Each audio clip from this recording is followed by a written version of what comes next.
Mga kapatid, nang itulad ni Cardinal Ambo, ang mga nagtipon sa Luneta sa isang mapanganib na mobilisasyon noong 1933 sa Dortmund, malaking pagkukulang iyon sa pag-unawa sa tunay na nangyari.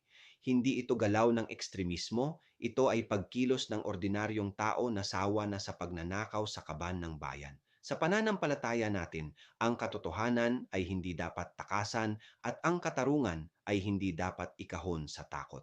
Kapag ang simbahan ay natataranta sa sigaw ng mamamayan, hindi ba't mas dapat nating tanungin kung bakit nanginginig ang mga ayaw maimbestigahan? Mga kapatid, ang luneta ay hindi pugad ng karahasan. Ito ay espasyo ng bayan upang humingi ng liwanag sa gitna ng bulok na sistema.